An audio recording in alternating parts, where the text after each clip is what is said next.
परमात्मा पाप कर्म दंड को भी काट सकता है।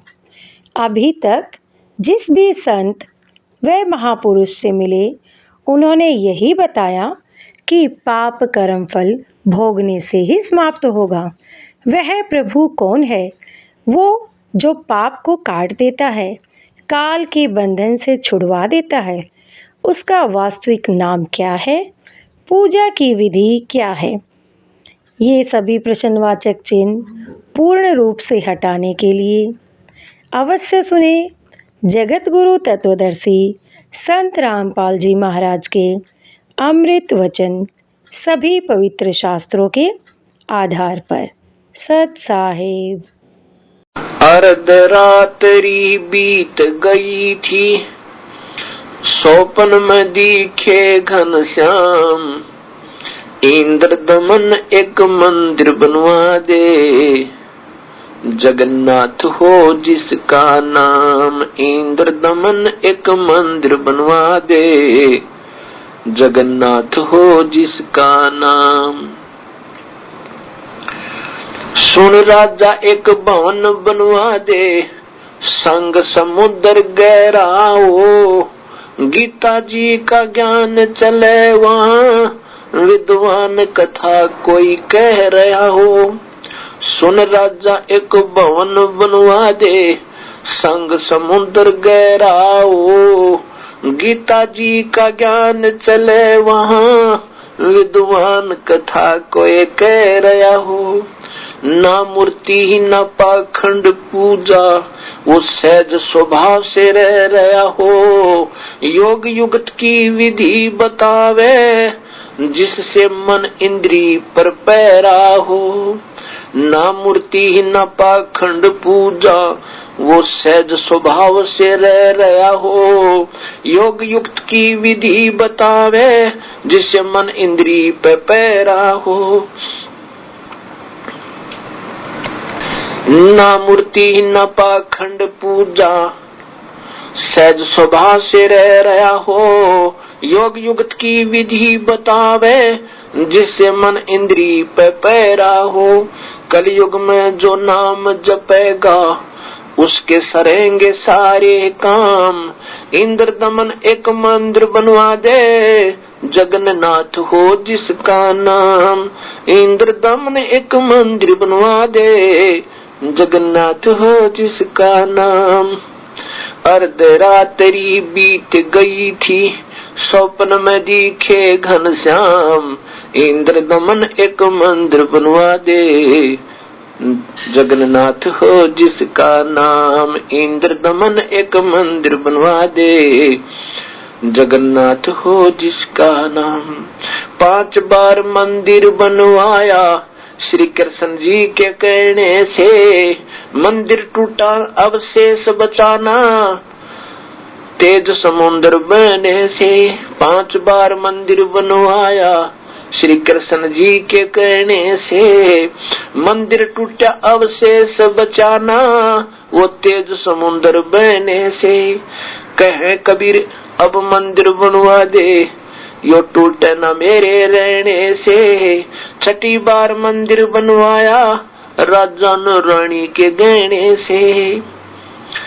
कह कबीर अब मंदिर बनवा दे, यो टूटे न मेरे रहने से। 6 बार मंदिर बनवाया, राजा न रानी के गहने से। कह श्री कृष्ण बोले, यो कबीर पुरुष पूर्ण ब्रह्म यही है, इसके चरणों में कर जा प्रणाम। इंद्र दमन एक मंदिर बनवा दे, जगन्नाथ हो जिसका नाम। इंद्र दमन एक मंदिर बनवा दे, जगन्नाथ हो जिसका नाम। कह कृष्ण पूर्ण ब्रह्म कबीर यही है, उसके चरणों में कर जा प्रणाम। इंद्र दमन एक मंदिर बनवा दे, जगन्नाथ हो जिसका नाम। इंद्र दमन एक मंदिर बनवा दे, जगन्नाथ हो जिसका नाम। अर्धरात्रि बीत गई थी, स्वप्न में दिखे घनश्याम, इंद्र दमन एक मंदिर बनवा दे, जगन्नाथ हो जिसका नाम। इंद्र दमन एक मंदिर बनवा दे, जगन्नाथ हो जिसका नाम। कह कबीर एक चौरा बनवा। पूछा कि यहाँ कोई संत बताया है और कबीर नाम है उसका। और वीरदेव सिंह ने कहा कि भगवान कुछ आहार करो, पूरी मेज का ऊपर खीर खांड पकवान बना के सब्जी सब्जी फल लगा रखे। तो सिकंदर लोधी ने कहा कि तेरे आतिथ्य सेवा से मैं प्रसन्न हूं, पर वीर सिंह मैं खा कुछ नहीं सकता, मैं कुछ नहीं खा सकता, मेरी तो बुरा हाल हुआ पड़ा है, दिन रात रोता हूं, मुझे जलन का रोग है। जलन का रोग ऐसा होता है जैसे किसी का अग्नि में हाथ जल जावे, उसमें भयंकर पीड़ा होती है।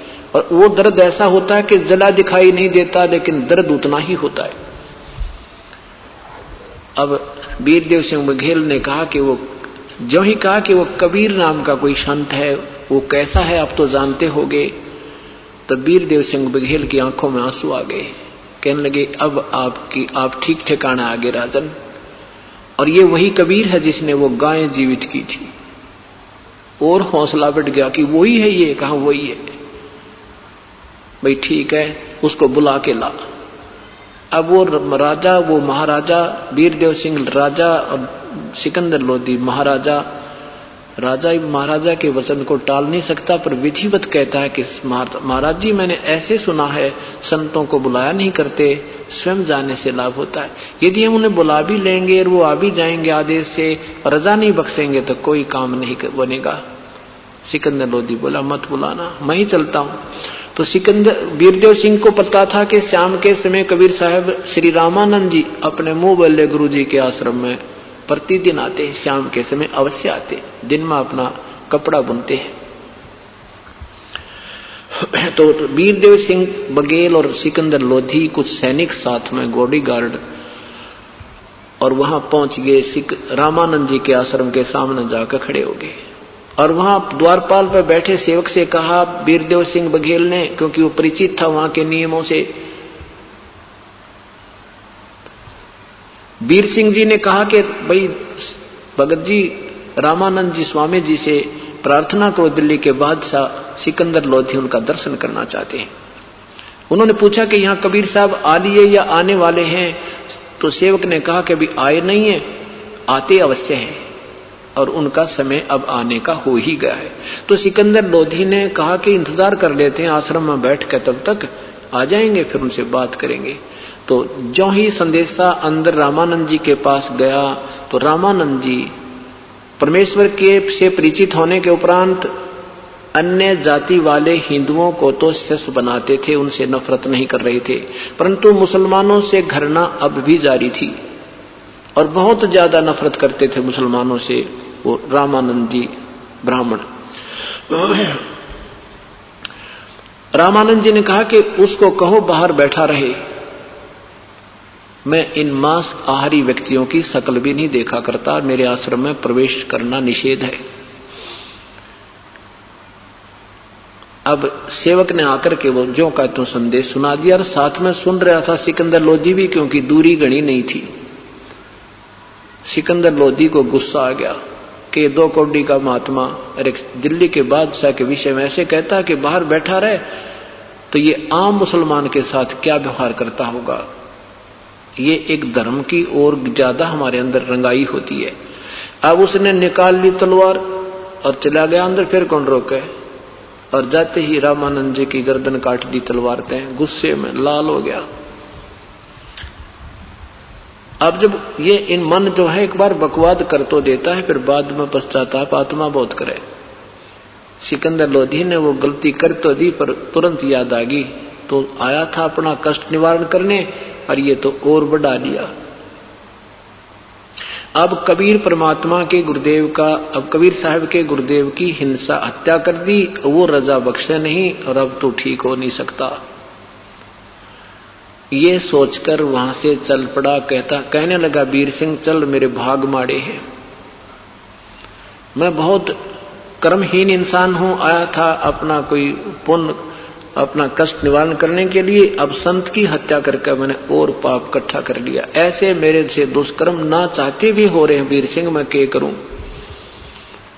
अब वीर सिंह क्या बोल रहा है उस राजा के सामने, अच्छा जी जैसे आपकी आज्ञा। जो ही उस आश्रम से बाहर निकले इतने में परमेश्वर कबीर साहब जी आते नजर आए।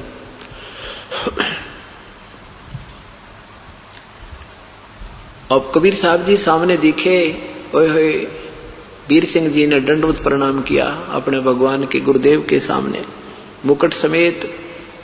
अब उधर से सिकंदर लोधी भी फंस रहा था, एक तो बीमार गना, ऊपर से गुरुदेव की हत्या कर रखी, तो सिकंदर लोधी ने भी दंडवत प्रणाम किया, नहीं तो उसकी गर्दन भी ना मुड़ती। और जब तक इतना विनम्र प्राणी नहीं होता संत रजा नहीं बख्शते। यह भी लीला मालिक की थी, उस पुण्यात्मा पर एक कृपा बख्शने का तरीका था कि सिकंदर लोधी इतना विनम्र नहीं हो सकता था अगर रामानंद जी की हिंसा वो नहीं हत्या नहीं करता। और तब तक परमात्मा उसको ठीक ढंग से सेट करने में काफी समय लेना पड़ता, नहीं कर पाते। तो ये तरीका मालिक का होता। कहते हैं सोचल छिद्र मैं करूं अपने जन के काज। परमात्मा हमें नहीं देखता यू हिंदू है या मुसलमान, वो तो यूं देखे मेरी आत्मा प्यारी कहाँ है, कौन से धर्म में, तो पीछे संस्कार थी या अब कोई अच्छी आत्मा है तब लग जा। उसने अपना जीव देखना है, आत्मा देखते हैं। तो ज्यों ही वो दोनों ने प्रणाम किया, दोनों के सिर पर हाथ रखा आशीर्वाद का, हाथ उठाया भी नहीं था प्रभु ने, सिकंदर का रोग ठीक हो गया, रोग छू मंत्र हो गया, ऐसा स्वस्थ हो गया जैसे कभी बीमारी ठीक हो ना। अब चरणों में पड़े पड़े बहुत बुरी तरह रोने लगा। एक तो अपराध हो चुका था और एक ये देख लिया कि तू स्वस्थ हो गया और इनको अभी पता लगेगा कि इनके गुरुदेव की हत्या कर दी, ये रोग फिर तुझे लगेगा। इस उद्देश्य से और बुरी तरह सिकंदर बादशाह चरणों में गिरकर रो रहा है, गिड़गिड़ाने लगा, पर वो मुझे माफ कर दो, मैं महापापी हूं, हे खुदा की जात मुझे माफ कर दो, हे अल्लाह मुझे मेरे से गलती होगी। तंत्रियामी थे, पता था, फिर भी उसके मुख से कहलाना चाहते थे।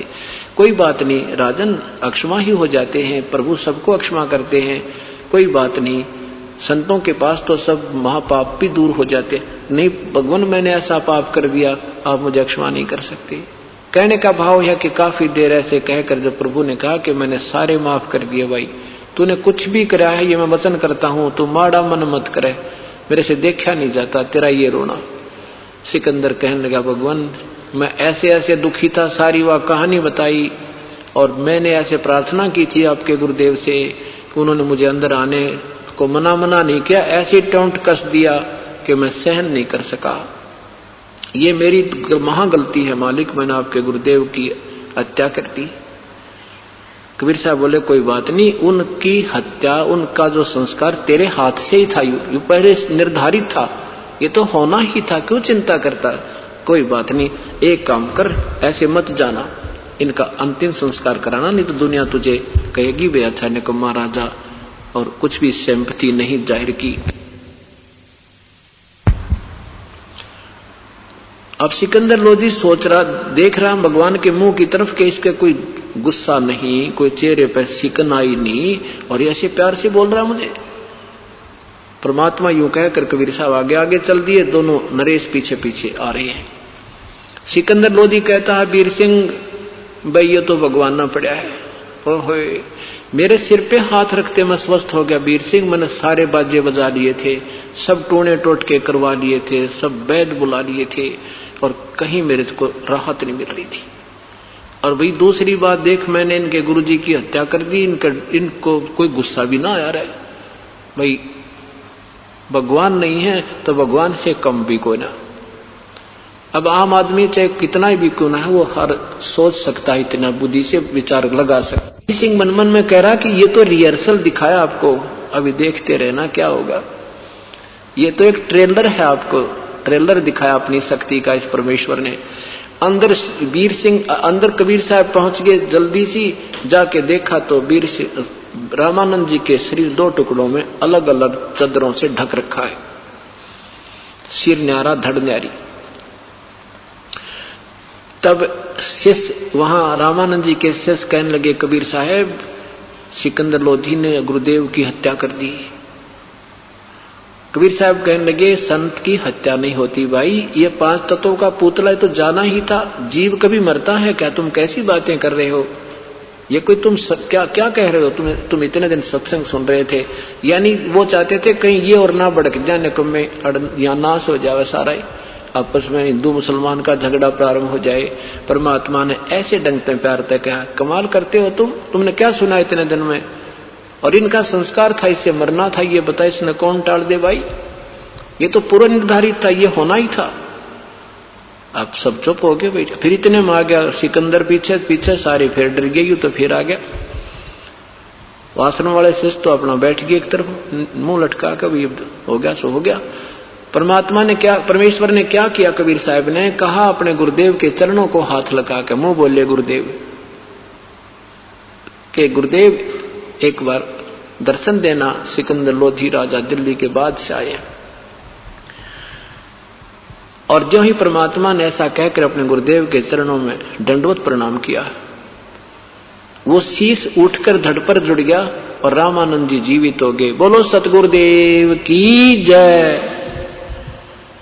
अब क्या देखा कि रामानंद जी के कटे हुए शरीर से आधे में से खून की धारा बह रही थी, आधे में से दूध की बह रही थी। अब रामानंद जी समझ तो गए सारी कहानी ने कि ये क्या हुआ, और मेरे को जीवित करने वाला ये भगवान सामने बैठा है। तो कबीर साहब से कहा कि हे परमेश्वर, कबीर साहब मेरी एक शंका का निवारण करो कि मेरे शरीर से आधा खून आधा रक्त, आधा दूध आधा रक्त कैसे निकला? तब कबीर परमात्मा ने कहा, स्वामी जी आप जानी जान हो, मेरे को तो एक शाबाशी देना चाहते हो, आपको सब पता है परमात्मा। आप पहले केवल हिंदू एक ब्राह्मण जाति से ही प्यार करते थे, अन्य जातियों से नफरत करते थे हिंदू समाज में रहते हुए। वो तो आपने दास की बात को स्वीकार कर लिया। आप हिंदुओं से तो आप नफरत नहीं करते थे, किसी भी जाति का है, परंतु अब मुसलमान को भी से आप भयंकर नफरत करते हो। और हम एक पिता की संतान हैं, हिंदू मुस्लिम दो नहीं है। आज हम हिंदू हैं, कल मुसलमान के घर जन्म होगा। आज को मुसलमान है तो वो हिंदू के घर जन्म हो सकता परमात्मा। और जब तक हृदय में हमारे अंदर द्वितीय भाव और द्वेष है, हम प्रभु के निकट नहीं जा सकते। इसलिए आप आद्य सेट हुए हो, अभी आप आद्य भगत बने हो, आद्य नहीं बने।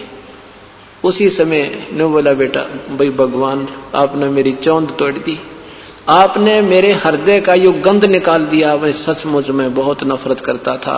यूं कहकर रामानंद जी ने खड़ा होकर के सिकंदर लोधी को सीने से लगा लिया और कहा, बेटा मेरे से गलती होगी, मैंने तेरे साथ अभद्र व्यवहार कर दिया। रामानंद जी के चरण छुए सिकंदर लोधी ने कहने लगे, महाराज मैं भी पापी आत्मा था, मैंने गुस्से में आकर आपकी गर्दन काट दी, जो मुझे नहीं चाहिए था। ऐसे रामानंद जी को जीवित देखकर और अपने रोग की मुक्ति देखकर अब सिकंदर लोधी ने सोचा, ऐसा प्यार, ऐसा एकीकरण देख करके ये हमारे अंदर की दीवार को, बीच की दीवार की ये परमात्मा दूर कर सकते हैं। आधे से ज्यादा दुख हमारा एक दूसरे के कारण हो रहा है, मजहब बना के।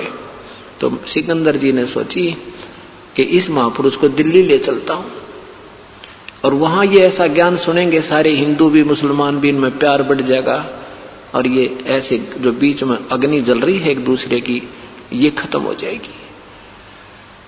परमात्मा से प्रार्थना की है, प्रभु इस दास के साथ आप दिल्ली चलो। परमात्मा ने कहा, हम ऐसे नहीं जाते किसी के साथ, हम उसके साथ जाते हैं जो हमारा शिष्य हो जाता है। कबीर अब सिकंदर लोधी कहने लगे, मालिक आपका शिष्य कैसे होना होता है कि मैं जो साधना बताऊं वो साधना आपने करनी है, और जो तुम पहले कर रहे हो वो त्यागनी है। शराब मांस तमाकू प्रयोग नहीं करना है, और ये मस्जिद में भगवान नहीं है। ये मंदिर जो बना लिए तुमने, मस्जिद मंदिर गुरुद्वारे चर्च, इनमें भगवान नहीं है। ये तो वो पवित्र यादगारें हैं जहां उन महापुरुषों ने अपनी कोई लीला दिखाई थी, उनकी याद बनाए रखने के लिए ये पवित्र यादगारें हैं। और ऐसे ही संत चाहिएंगे जिनसे वो यादगार बनी है। अब इन पत्थरों में भगवान नहीं है। अब सिकंदर लोधी ने अपना ऐसा खेल देखा, अपने दुख दूर देखा, तो मन मान गया कि हाँ जैसे आप कहोगे ऐसे कर लूंगा, लेकिन फिर भी अपने जो डिफिकल्टी थी वह बताई कि परमात्मा मैं मुसलमान धर्म में जन्म है मेरा, और यदि मैं इस परंपरागत उसमें मस्जिद में नहीं जाऊंगा, जुम्मे के दिन ऐसा नहीं करूंगा, तो ये प्रसाद रूप में मांस वितरित किया जाता है ये नहीं लूंगा, तो ये ऑब्जेक्शन होगी। कबीर साहब बोले ऑब्जेक्शन नहीं होगा जब आपको ज्ञान हो जाएगा। मांस खाना जो है ये कहीं नहीं लिखा, ये मांस कहां से खाना आरंभ हुआ था तुम्हें ये ना पता। और दूसरी बात ये है कि तुम हलवा खाओ, पूड़ी खाओ, उस दिन खीर बना लो, मांस क्यों खा तू? और बिल्कुल नहीं खाएगा, और मांस खाएगा तो जा तू अपने घर में भाई। ये तो आपको एक फर्स्ट एड दिया हमने, आगे ना जाने कितने कर्मों में कष्ट है तुम्हारे, और भी भयंकर दोष आप पर हो सकते हैं, और नेक्स्ट जीवन में ना मेरा के बनेगी। अब सिकंदर लोधी नहीं चाहता था कि मेरे से ये भगवान छूट जाए। कहने लगे भगवान आप मुझे कुछ ऐसा रास्ता बता दो मैं आपका मार्ग भी अपना लूं और ये मुसलमान समाज भी नाराज ना हो। उन्होंने कहा कि सबसे पहले ज्ञान आधार बनाना पड़ेगा, जब आपको ज्ञान हो जाएगा फिर सारा समाज एक तरफ होगा, तू एक तरफ होगा।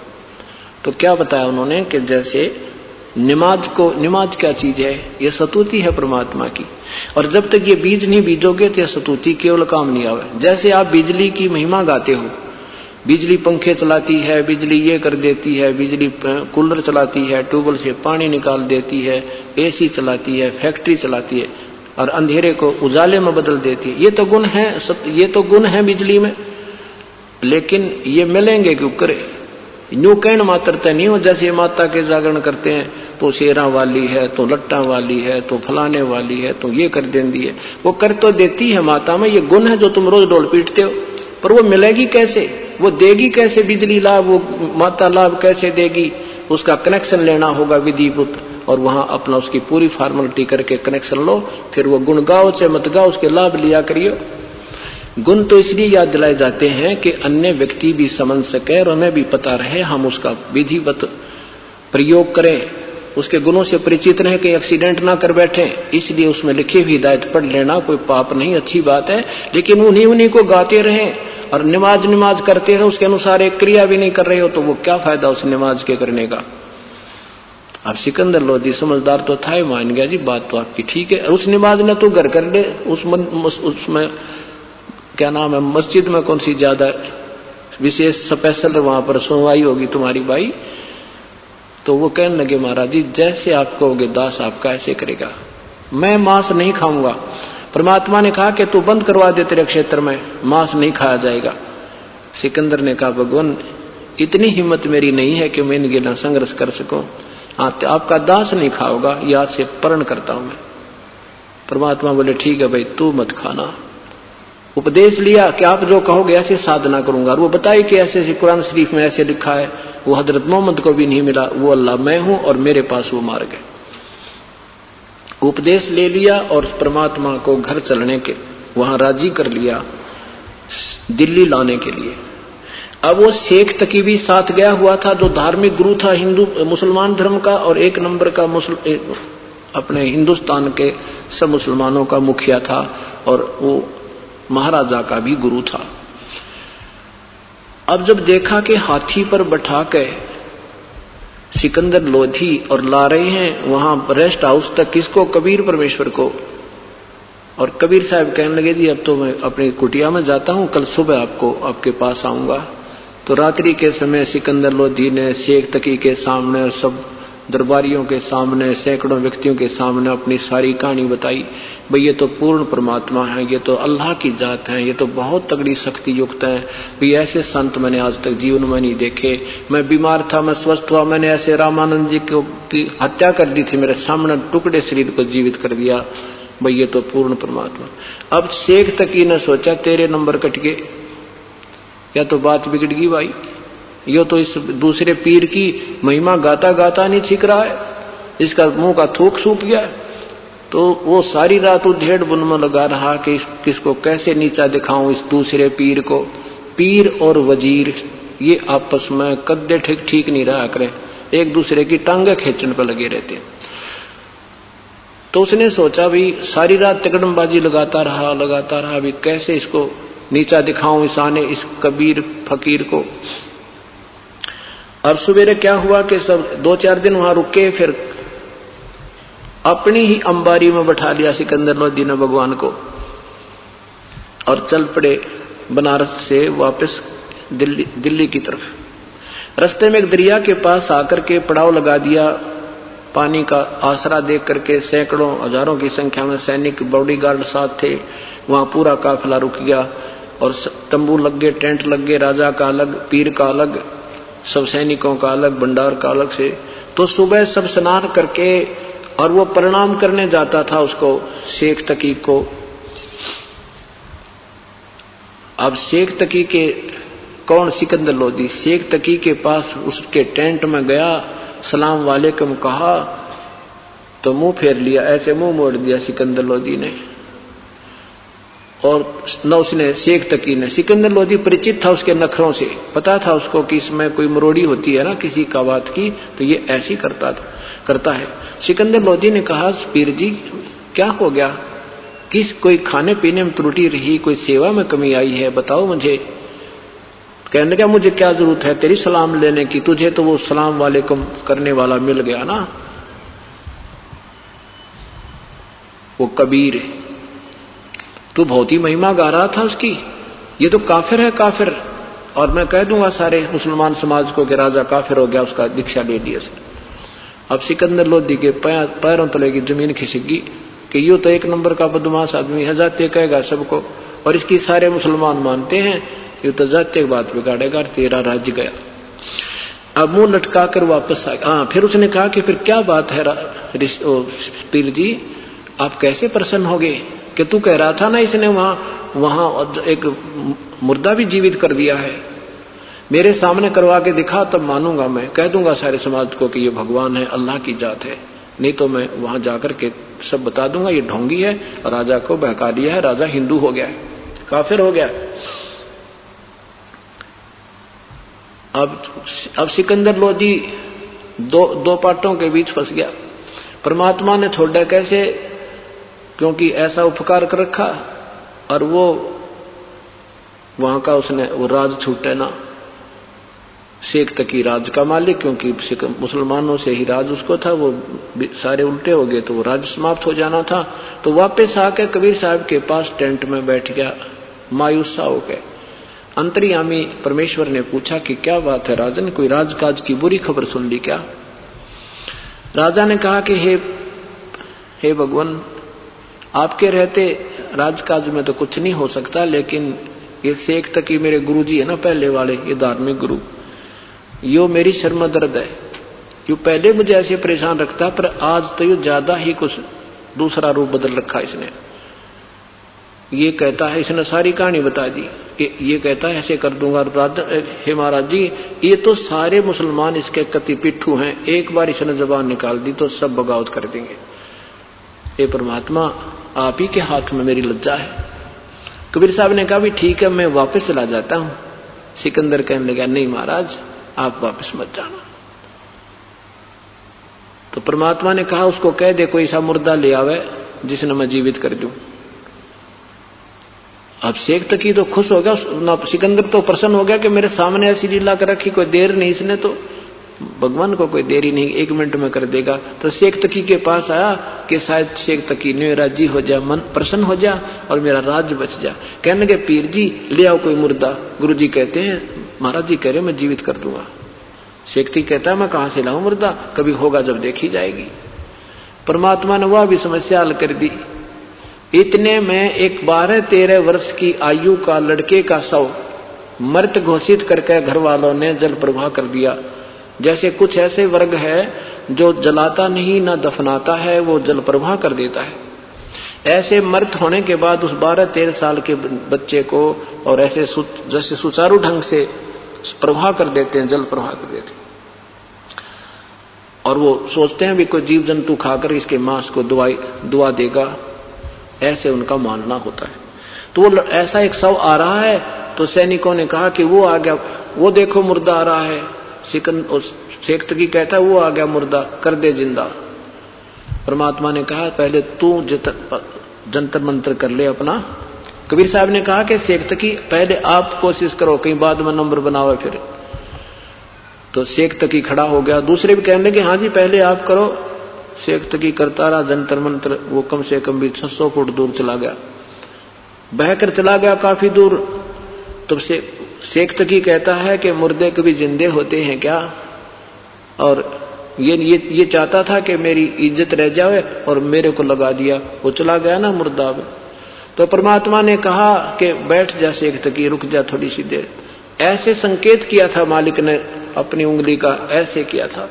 वो अप स्ट्रीम में पानी के उल्टी तरफ जैसे कोई अगन बोट चलता है, जैसे इंजन वाली किश्ती चलती है नौका, पानी के उल्टी तरफ आकर वो मुर्दा वहां खड़ा हो गया। नीचे से तरंग जारी है उस दरिया की। परमात्मा ने कहा हे आत्मा जहां भी है तू जीवात्मा, कबीर हुक्म से इसमें प्रवेश कर, शव में बाहर आ जा। परमेश्वर ने इतना ही कहा था, वो सारे शरीर में ऐसे कंपन हुआ, सारा कांपने लग गया, एकदम उठ कर वो मुर्दा और परमात्मा के चरणों में दंडवत प्रणाम करी जीवित हो गया। बोलो सतगुरुदेव की जय। अब सब उपस्थित जनों ने कहा कि आपने कमाल कर दिया कबीर साहब, कमाल कर दिया कबीर प्रभु। लड़के का नाम कमाल रख दिया, अपने साथ पुत्रवत और शिष्य की तरह रखा, उसकी पालन पोषण किया। अब शेख तकी की तो दूनी मां मर गई, अकिए तो और बात बिगड़ गई, इसने तो जिंदा कर दिया। कहता है अब पहुंच गए वहां पर बनारस में, दिल्ली में आते ही शेख तकी ने तो आग लगानी शुरू कर दी। सब मुसलमानों को कह दिया राजा काफिर हो गया है। राजा ने तो भाई एक हिंदू पीर से, हिंदू गुरु से नाम ले लिया है, वो काफिर हो गया है, मांस खाना बंद कर दिया है, उसने तो ऐसे करना बंद कर दिया। सारा समाज कहने लगा पीर जी बता फिर हम क्या करें, हम आदेश दे हम वही कर देंगे। शेख तकी ने कहा कि अभी ऐसे करो, उसकी परीक्षा लेते हैं हम कबीर की, एक परीक्षा लेंगे भाई, उस परीक्षा में वो सफल हो गया तो ठीक है, और नहीं तो भाई हम बगावत कर देंगे। अब ठीक है, क्या परीक्षा लेनी है कि उसको सरसों के तेल में, कढ़ाई में तेल उबाल के उसमें डाल देंगे राजा से के सामने, और वो जीवित हो गया तो ठीक है, हमने क्या दिक्कत है, हम भगवान मान लेंगे। सब मुसलमान बोले ठीक है पीर जी आप चलो। अब हजारों संख्या में पब्लिक लेकर और शेख तकी पहुंच गया सिकंदर लोधी के दरबार में। सिकंदर लोधी ने 5-7 व्यक्तियों को अंदर बुलाया, कारण पूछा, कारण का पता लगा कि ये कहते हैं कि हम जब मानेंगे हमारे सामने कोई इस उबलते हुए सरसों के तेल के अंदर डालेंगे, जीवित रह गया तो मान लेंगे भगवान है। अब सिकंदर लोधी ने सोचा देखे भगवान लाया था अपने मालिक को यहां पर सुख देने के लिए, कुछ दिन मेरे दरबार में रहेंगे, विश्राम करेंगे, सत्य ज्ञान देंगे, और ये तो पीछे पड़ गया निकम्मा। अब क्या करे, पब्लिक के सामने राजा कति विवश हो जाता है। अब राजा जाकर के परमात्मा जिस कमरे में राजभवन में रुके हुए थे एकांत में, वहां जाकर बैठ के मुंह लटका के चरणों में शीश रख के अंतर्यामी परमेश्वर ने पूछा क्या कारण है राजा। सिकंदर ने सारी कथा सुना दी। भगवान यो शेख तकी मन जीर्ण को दे, ये परमात्मा में लाया था आपको सेवा करने के लिए, मैं आपको कष्ट पे कष्ट दे रहा हूं। परमात्मा बोला बेटा कोई कष्ट नहीं मुझे, हो सकता है इस नाड़ी की न्योय चौंध टूट जा, हो सकता है इसका न्योय समझ में आ जाए, इसने कह दे कि अभी अपना कढ़ाई कर ले तैयार उबाल के तेल ना की को तो संकेत ही बहुत था। सिकंदर लोधी ने कहा कि ठीक है अभी महाराज जी कह रहे हैं आप उबाल लो तेल कढ़ाई में। अब तेल इसे मोटे मोटे लकड़ ला कर इतना ऊंचा चूल्हा बनाकर पूरा कढ़ाई धर दिया, सरसों का तेल उसमें डालकर उबाल दिया, नो जैसे चाशनी होया कर जलेबी तारती आना। अब उसने तो ईर्ष्यावश के इतना कर दो, इसका नो बिना बिरा पड़ा टेम्परेचर कितना फ़ारेनहाइट हो गया। अब कहने लगे लाओ उसको पकड़कर उठाकर डाल दो इसके अंदर कढ़ाई में। कबीर साहब बोले भाई ये दुख भी मैं नहीं दूंगा आपको, ये कष्ट भी आपको नहीं दूंगा, मैं आप ही बैठ जाता हूं। परमात्मा आके और उस उबलते सरसों के तेल के कढ़ाई में बैठ गए। अब कढ़ाई में बैठ गए, ऐसे बैठे जैसे बिल्कुल शीतल जल में बैठे हैं और वो तेल ने उबड़ रहा।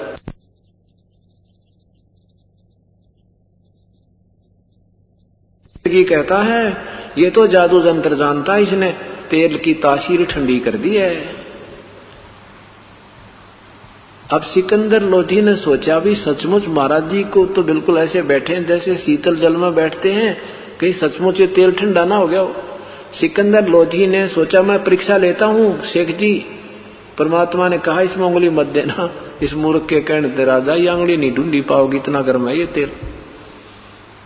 लेकिन ना विश्वास हुआ, जब गुरुजी बैठे हैं तो तेरी उंगली का क्या बिजली गिरेगी।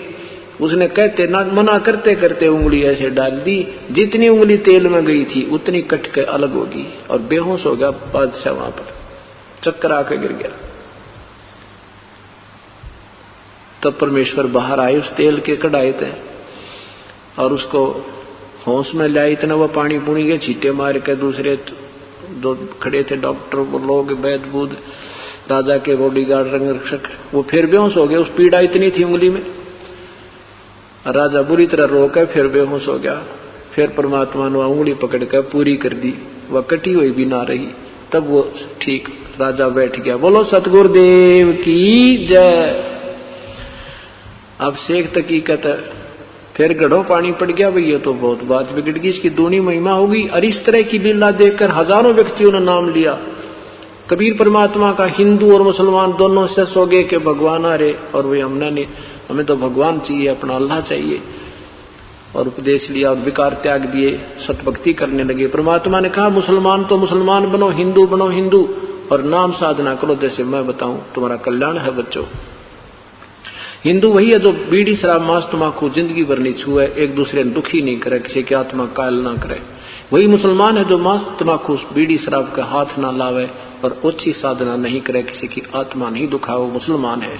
नहीं तो वो बंदा धार्मिक नहीं है। अब शेख तकी ईर्ष्या में पूर्ण रूप से फिर जल रहा था। उसने फिर लोग इकट्ठे करे तीसरे दिन, कहने लगे भाई एक परीक्षा और देते हैं इसकी। क्या लोग एक शेख जी कि इसको जेरे कुएं में डाल के और इसमें नरी मिट्टी डाल देंगे, बस वे फिर अगर ये उसमें भी बच गया ना फिर हम मान लें भगवान है। अब फिर पहुंच गए हजारों की संख्या में, सारी समस्या बताई। अब सिकंदर लोधी ने प्रभु से प्रार्थना की। परमात्मा ने कहा भाई सिकंदर, ये राजन इन्होंने तो मुझे मारना ही है, और कह दो मेरा जल्दी काम कर दें, क्योंकि ये तो मानेगा नहीं कि ये तो बुद्धि इसकी भ्रष्ट हो चुकी है। और कहो मैं तैयार हूं, किसी कुएं में डालो चाहे कहीं डाल दो मुझे। अब राजा ना चाहते हुए भी एक राज के कारण उस नादान के न्यू ना चीज वैसे परमात्मा की तो शरण में धमका दे निकम्या ने, और कहते भाग जाओ यहां से, कोई जरूरत नहीं आने की, और उसके रहते रहिए राज चला जा तेरा। परंतु इतनी बुद्धि हमारी कमजोर हो चुकी है, हम भगवान को नहीं विश्वास कर पाते, परमात्मा पर विश्वास नहीं करते। फिर भी उसने कह दिया भाई ठीक है तुम कर लो जो तुमने करना है, मैं तो तुम्हारे आगे ना पीछे, कि मैं पाप का भागी नहीं बनूं। अब परमात्मा को पकड़ ले गए जबरदस्ती, और जाके एक बहुत गहरे कुएं में, पहले 150 फुट पानी हुआ करता नीचे, उसमें पटक दिया ठाके, और ऊपर से माटी, छोटी ईंटें, झाड़ झंखाड़, कांटेदार झाड़ियां ठोक दिया ठाडा, उसमें को हजारों टन माटी ठोक दी। और शेख तकी फिर वो हाथ मुंह धो का वह सिकंदर के पास आया और कहा सिकंदर महाराज कहाँ गया वो तेरा भगवान, वो अल्लाह कह रहा था तू, अब ऐसा काम कर दिया राजन, उसका वो मर गया, उस नीचे दब कर मिट्टी गए। अब सिकंदर लोधी कहता है कि किसके विषय में बात कर रहे हो शेख जी, कि उस तेरे कबीर के विषय में जो तेरा गुरु बना था नया नया। क्या हो गया उनको कि उसको ऐसे डाल कर आए मिट्टी, वहां सैकड़ों लाख हजारों आदमी के ने, और उनके सामने उसके अंदर डालकर उसको भर दिया पूरा मिट्टी से। सिकंदर लोधी कहता है गुरुजी तो बैठे उस कमरे में ही। सिकंदर लोधी शेख तकीर 4-5 जने जाकर देखे परमात्मा वहां बैठे मस्त। शेख तकी की दमा मर गई, हे भगवान यू कद मरे क्यों कर मरे, ये कैसे हारे, क्योंकि कहते राज तजना सहज है, ये सहज त्रिया का नेह, मान बढ़ाई ईर्षा दुर्लभ तजना ये। घर भी त्याग सकते हो, परिवार का मोह भी त्याग सकते हो, लेकिन यह मार बड़ाई ईर्ष्या या नहीं छूटा करे इंसान पे। और जब तक ये नहीं छूटेगी भक्ति निकट भी नहीं आपके। अब शेख तकी ने सोचा भाई या तो कैसे काबू आवे, यो हारे ना सिकंदर लोधी का मोह मेरी तरफ बढ़े। उसने कहा सारे समाज को फिर कहा भी ठीक है ये जादू जंत्र जानते हैं, ऐसे तो कर ही दिया करते हैं भाई। जब मानो जब मेरी लड़की को जीवित कर दे तो कब्र में दबा रखिए भाई, तब मान जाएंगे हम सारे के सारे। अब सब मुसलमान भाई इकट्ठे हो गए, हाँ जी ठीक है, चले सिकंदर लोधी के पास। परमात्मा ने तो करना था जो करना ही था। वह प्यारी आत्मा 4 वर्ष साधना करके वो छोड़ गई थी नादान, उसको फिर उस पर रहम करना था और उसकी अकल खोलनी थी। देखा दुनिया का अंधेरा हटाना था उस लड़की के माध्यम से कि ताकि ये बोली आत्मा मुझे न पहचानने में भगवान हूं। तो क्या किया, सिकंदर लोधी के सामने कहा कि हम तो तब मानेंगे इसे परमात्मा मेरे सामने इस लड़की को जीवित कर दे जो मेरी कब्र में दबा रखी है, नहीं तो हम नहीं मानेंगे। सिकंदर लोधी ने कहा प्रभु ऐसे ऐसे एक और समस्या पैदा कर दी इसने तो। परमेश्वर ने कहा भाई ठीक है, इनको कह दो आज से तीसरे दिन वो लड़की जीवित की जाएगी और डंडोरा पिटवा दे, आसपास मुनादी करवा दे, कहीं किसी का शक रह जा।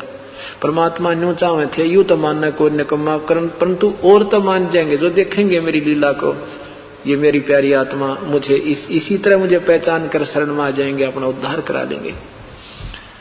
अब नो सुना, ये तो सुना था कि भी एक लड़का जीवित कर दिया, कोई कहता झूठ बोल रहा है ऐसे थोड़ा ही होता है, कोई हाँ कहे कोई ना कहता। तो परमात्मा ने शंका निवारण पूरी करनी थी। ये सुना कि तीसरे दिन एक मरी हुई लड़की को जीवित करेंगे।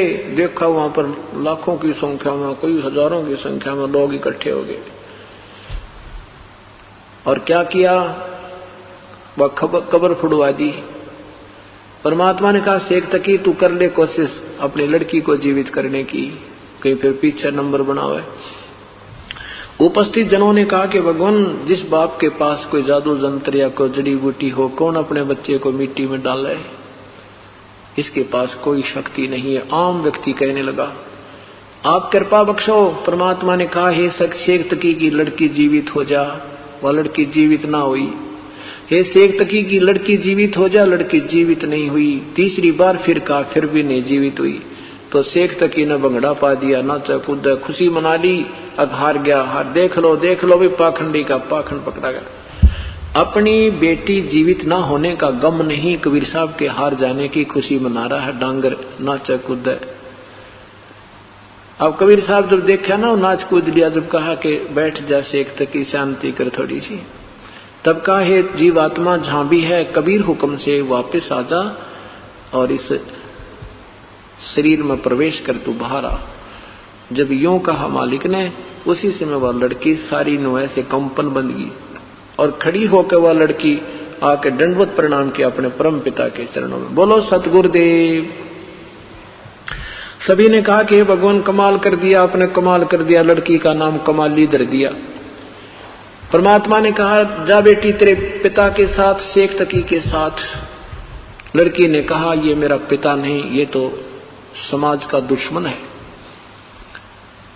1.5 घंटे तक उस लड़की ने अपनी पिछली चारों जन्मों की कथा सुनाई और उपस्थित जनों को मालिक की कृपा, परमात्मा की कृपा से, कबीर साहब की कृपा से उसमें दिव्य दृष्टि आ गई और लड़की ने अपना पूरी हिस्ट्री शीट सुना दी कि मैं भी इस परमेश्वर की शरण में 4 जन्म पहले आई थी और 4 वर्ष मैंने साधना की थी इस परमेश्वर के कारण अनुसार, लेकिन फिर मैं समाज ने बिचला ली थी। मैंने वो साधना त्याग कर अपनी परंपरागत शुरू कर दी थी। और सुन लो उपस्थित जनों, ये पूर्ण परमात्मा, उस 4 वर्ष की साधना से मुझे 3.5 जन्म मिले थे और उसमें मेरी बड़ी महिमा भी हुई थी, लेकिन मेरी मोक्ष गति नहीं था। मैंने अपना शीश भी काट दिया था उस मक्का के अंदर, तो भी मैं अगले जन्म में वैश्या का जीवन पाया था। ऐसे 1.5 घंटे पूरा प्रवचन किया मालिक उस लड़की ने उस परमेश्वर की महिमा का। उस उपस्थित लोगों ने कई हजारों की संख्या में समर्पण कर दिया परमात्मा को, त्याग दिए सब विकार और सब हम आपकी शरण में परमात्मा उपदेश दो।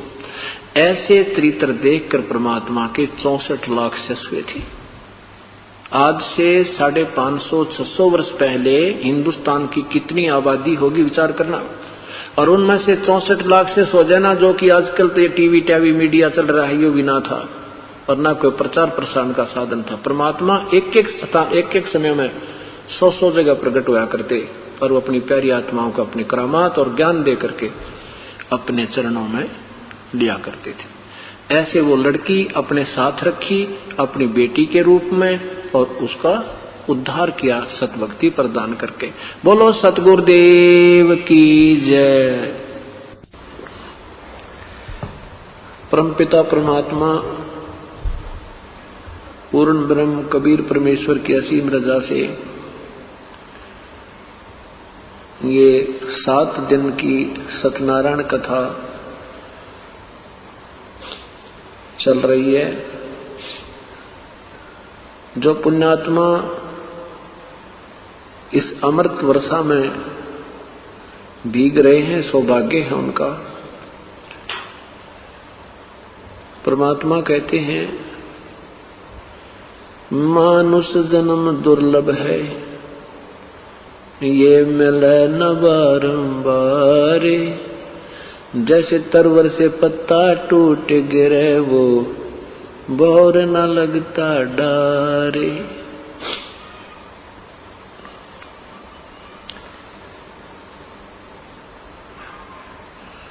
मानुष जन्म पाए के जो नहीं रटे हरि नाम।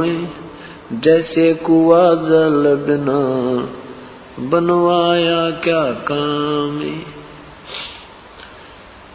कबीर हरि की भक्ति करो तज विषियां रस चोजे। बार बार ना पाओगे या मनुष्य जन्म की मोजे। लौट सको तो लूटियो राम नाम की लूटी। पीछे फिर पछताओगे प्राण जहांगे छूटे। पुण्यात्माओं, हमारे ऊपर इतना अधिक दबाव है इन तीनों गुणों का, जिस कारण से हम इतना सत्संग सुनकर भी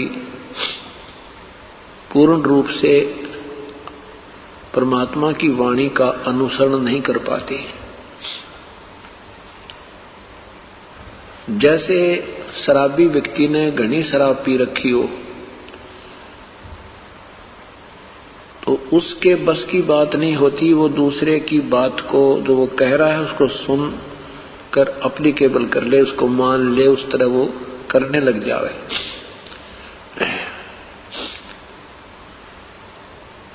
तो परमात्मा को ये ज्ञान है कि इन प्राणियों के वश की बात कति नहीं। हमारा ऐसा स्वभाव बना दिया इस काल बली ने, जैसे बंदर होता है, उसको बंदर पकड़ने वाला एक बिल्कुल तंग मुंह का, बीड़े से मुंह का एक बर्तन रखता है जिसमें मुश्किल से हाथ आवे और उसको जमीन में गाड़ देता है। उसके आसपास कुछ खाद्य सामग्री जो बंदर को पसंद होती है, बुगड़े बागड़े डाल दे थोड़े बहुत, और ज्यादा डाल देता है उसमें, उस पात्र में जो जमीन में दाब रखा होता है।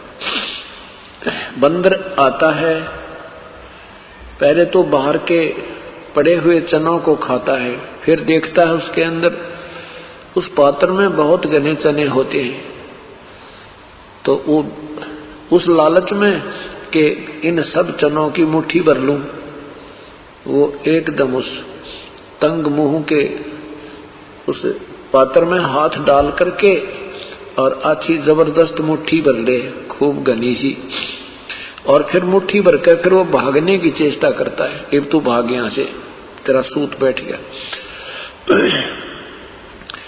अब वो मुट्ठी खोल नहीं रहा, और मुट्ठी नहीं खोलेगा तो वो हाथ बंद होने करके उस पात्र के मुख से बाहर नहीं आता, और वो नादान चिल्लाता है, हाहाकार मचाता है, टट्टी पेशाब कर देता है, परंतु वह मुट्ठी ना छोड़ता। उसके स्वभाव में है ये, वो छोड़ ही नहीं सकता। ऐसे ही काल को पता चल चुका है कि इन प्राणियों को मैं कैसे फंसा सकता हूं।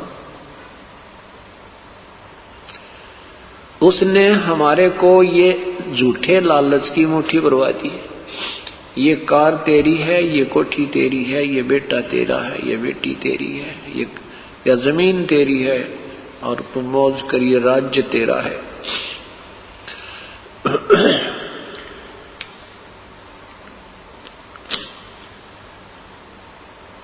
और 1 मिनट में 1 सेकंड के बाद श्वास समाप्त हो जाए, आपका कुछ भी को नहीं, कुछ नहीं अपना। तो उसमें एक बंदर ऐसे ही फंसा रखा था। एक बंदर पकड़ने वाले ने, एक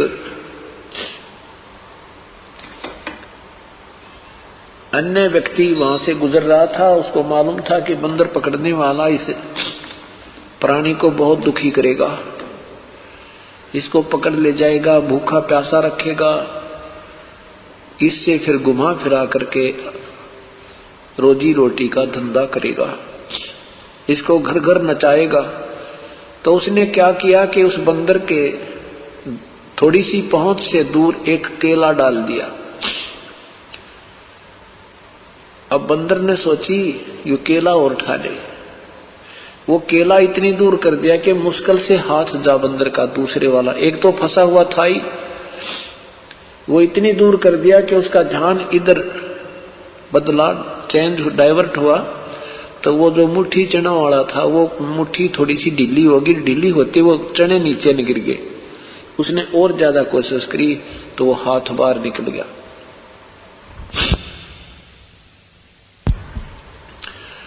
अब बंदर ने केला मिल गया, फिर वो चनों की मुट्ठी, उसमें फिर हाथ नहीं फंसाया, फिर वो जान गया ये तो चक्कर कसूता था।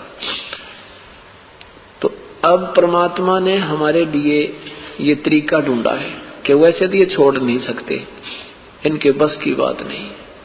अब परमात्मा ने हमें ये राम नाम का और ये सत्संग रूपी कीड़ा डाल दिया।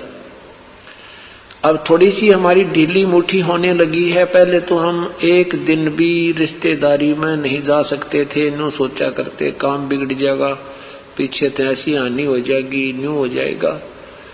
अब 7-7 दिन 5-5 दिन में बीच में भी महीने के, हर महीने 3-4 दिन अब ये राम नाम के कीड़े के लालच में हम आने लगे। और ऐसे ही ये एक दिन मुट्ठी कति खुल जाएगी और ये यही रहनी है, ये तो रहनी है, लेकिन ये राम नाम का केला लेकर हम चले जाएंगे। ये सतनाम की कमाई रूपी केला हमें मिल जाएगा। इसलिए परमात्मा कहते हैं, साहिब से चतला ले रे मन गर्भ गुमानी। साहिब परमात्मा, साहिब से चतला ले रे मन गर्भ गुमानी। नाभि कमल में नीर जमाया वो दिन याद करा। नाभि कमल में, मां के गर्भ में तेरा एक पानी की बूंद से शरीर बनाया उस मालिक ने। उन बातों को तू दुहराल एक बार याद कर, चिंतन कर, तू क्या था कि तेरी क्या स्थिति थी तेरी, और फिर मरने के उपरांत क्या होगा। ये ऐसी मिट्टी बनेगी, पहचान में भी ना आएगी। आज भी ये मिट्टी है, मृत्यु उपरांत भी ये वास्तविक मिट्टी बन जाएगी, 5 तत्वों में परिवर्तित हो जाएगी। इससे पूर्व क्या करना है, उससे पहले जो करना है, इस मिट्टी से हमने राम नाम का सोना निप जाना है। वो तरीका बताते हैं कि इधर तू थोड़ा सा लोभ कर। नाभ कमल में नीर जमाया वो दिन याद कराए। नीचे जठरा अग्नि जल थी तेरा लगी न ताती बाए। नैन नाक मुख द्वारा देही नक्शक साज बनाए, 9-10 मास गर्भ में राख्या वहां तेरी करी सहाय। दांत नहीं जब दूध दिया था अमी महारस खाए, नीचे शीस चरण ऊपर को तेरा लगी न ताती वो दिन याद कराए। अब क्या बताते हैं परमात्मा कि तू मां के पेट में था, ऊपर न पैर थे, नीचे को तेरा शीश था।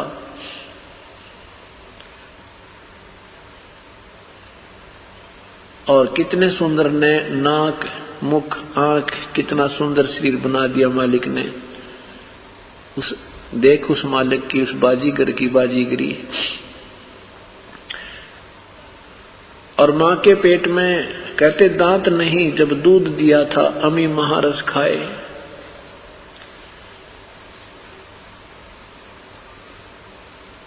दांत नहीं जब नीचे शीश चरण ऊपर को तेरा लगी न ताती बाए।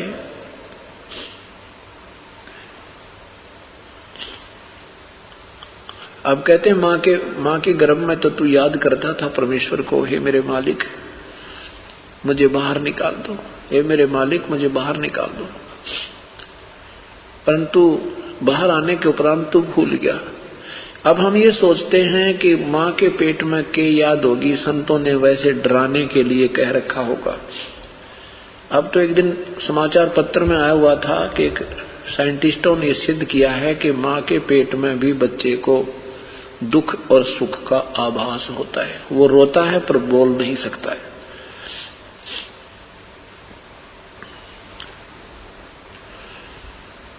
क्या बताते हैं, बाहर आया भरम भुलाया बाजे तूर सनाहे, तू ही तो छोड़ दिया तू चला अदम किस राहे।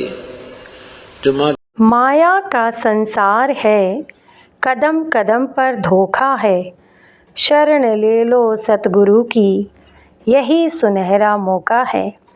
ऐसे ही आध्यात्मिक वीडियो देखने के लिए हमारे चैनल को सब्सक्राइब करें।